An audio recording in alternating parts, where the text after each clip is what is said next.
10 দফা দাবি নিয়ে মগরায় বিক্ষোভ আইসিডিএস কর্মীদের। হুগলি জেলার সদর শহর চুঁচুড়া। মগরা ব্লকের আইসিডিএস মহিলা কর্মীদের বিক্ষোভ মগরা আইসিডিএস অফিসের সামনে। তাদের দাবি আমাদের বেতন বাড়ানো সহ বিভিন্ন দাবি নিয়ে আজকের বিক্ষোভ। পাশাপাশি বর্তমানে সবকিছুর বাজার দর এতটাই বেশি, তাতে আইসিডিএস সেন্টারগুলি চালাতে সমস্যায় পড়তে হচ্ছে আমাদের। সবজি থেকে ডিম সবকিছুরই দাম আকাশ ছোঁয়া। এর আগে বহুবার জানিয়েও কোনো কাজের কাজ কিছু হয়নি। অবশেষে আজকে চুঁচুড়া মগরা ব্লকের সকল আইসিডিএস মহিলা কর্মীরা মগরা অফিসের সামনে বিক্ষোভ দেখালেন। পাশাপাশি আরো বলেন, বিভিন্ন জায়গায় আইসিডিএস সেন্টারগুলির বেহাল অবস্থা। বর্ষাকালে জল কাদায় ভরে যায়, কোনো রকম আলো ও জলের ব্যবস্থা নেই এবং বাচ্চাদের খেলার সরঞ্জাম নেই। সমস্ত আইসিডিএসগুলি নতুন করে সাজিয়ে তোলা হোক। আমাদের অনারিয়ামের সমস্যা ছিল, আমাদের প্রতি মাসে অনারিয়াম সময় মতো ঢুকছে না। মানে 2 তারিখে রাজ্যেরটা ঢুকছে, কিন্তু কেন্দ্রেরটা ঢুকতে আমাদের প্রায় 15-16 তারিখ হয়ে যাচ্ছে। এই মাসে এখনো ঢোকেনি, আজকেই ঢুকলো। আজকে ঢোকেনি? আচ্ছা, ম্যাডাম বললেন যে ঢুকে যাবে, আজকের মধ্যেই ঢুকে যাবে। তো আমরা এখনো চেক করিনি, দেখা যাক, তবে এখনো ঢোকেনি।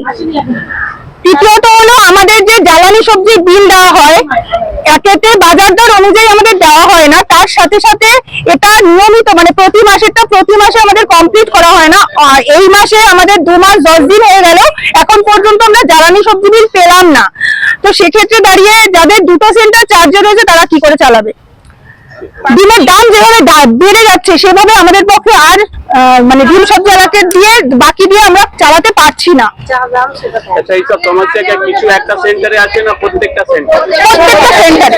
প্রত্যেকটা সেন্টার।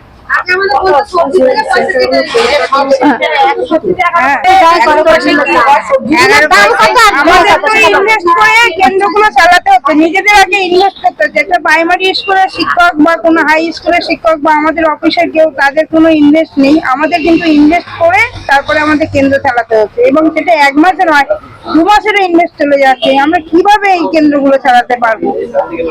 যারা খুব গরিব, তাদের এর উপরেই সংসারটা চলে। তো তারা কি করে এই ডিম সবজির বিলটা এবং সংসারের পুরো দায়িত্বটা তারা কি করে চালাবে? সেন্টারের দায়িত্ব, তাদের সংসার চলবে কি করে? আজকে দাবি দিলেন, উপরে কি বললেন ম্যাডাম? ওপরে ম্যাডাম যেটা বললেন, ঠিক আছে, আমি দেখছি, আমি ওপর পর্যন্ত জানাচ্ছি। তবে আপনাদের জন্য কালকে আমাদের অনারিয়ামটা, কেন্দ্রের অনারিয়ামটা যেহেতু ঢোকেনি, তো কালকে আমরা সবকিছু সাবমিট করেছি। দেখুন, আজকের মধ্যে ঢুকে যাবে। এই পর্যন্ত উনি আর অন্য কোনো, আমি জানতে চাইলাম যে মোটামুটি আপনি কতটা আমাদের সুরাহা করতে পারবেন। তো উনি বললো আপনারা দিলেন, আমি এই পর্যন্ত করলাম, যেহেতু উনি অসুস্থ একটু।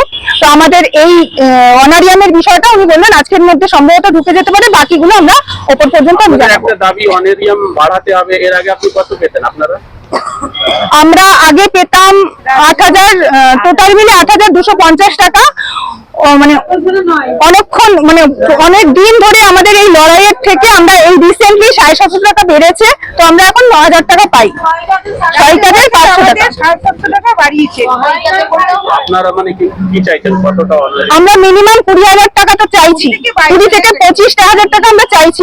এটা ছাড়া হয় না। অন্যান্য রাজ্যে কিন্তু অনারিয়াম কিন্তু 20,000-25,000 এর কাছাকাছি তারা পাচ্ছে।